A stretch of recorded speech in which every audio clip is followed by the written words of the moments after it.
अस्सलाम वालेकुम वरहमतुल्लाहि वबरकातुहू।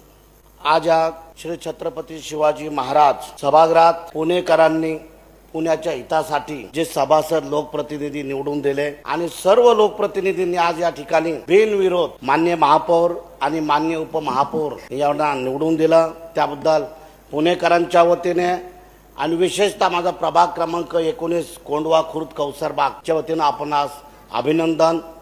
पुढील भावी वाटचालीस आपणास मनापासून शुभेच्छा। ज्या पद्धतीने छत्रपती शिवाजी महाराजांचा सभागृहाचा या ठिकाणी मी उल्लेख केला, माननीय महापौर माननीय उपमहापौर खरोखरच एक आदर्श राजाप्रमाणे आपण येणाऱ्या काळात पुरोगामी विचार घेऊन सर्वांना न्याय समता आणि बंधुत्व या दृष्टीने न्याय द्याल अशी तुमच्याकडनं मी अपेक्षा बाळगतो।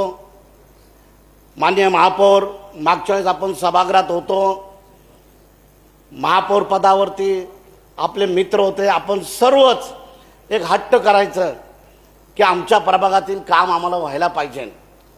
त्याच पद्धतीने तुम्ही या ठिकाणी ज्या पद्धतीने या बाकावरती आपण बसत होता, आम्ही समोर बसलो होतो, आपण सगळे एक आपल्या प्रभागासाठी पुणेकरांसाठी पुणेकरांच्या हितासाठी एक चांगल्या भल्यासाठी आपण ज्या पद्धतीने संघर्ष करत होतो त्या पद्धतीने आपल्याला संघर्ष करायची वेळ येऊ नये आणि येणाऱ्या काळात तुम्ही नक्कीच सर्वांना पुणेकरांना खास विकासासाठी न्याय द्याल आणि विशेष करून आमच्यासारखा छत्रपती शिवाजी महाराजांचा मुस्लिम मावळा या सभागृहात सर्व जाती धर्माची या ठिकाणी आम्ही नेहमीच विचार प्रकट करत असतो आणि विशेषतः माझा कोंडवा आणि कोंडवा परिसरातील जो भाग आहे त्यासाठी मी नेहमी लढत असतो। मला अपेक्षा आहे की माननीय महापौर उपमहापौर आणि प्रशासन आणि सर्व गट नेते आम्हाला नक्कीच या ठिकाणी न्याय देतील अशी मी अपेक्षा बाळगतो।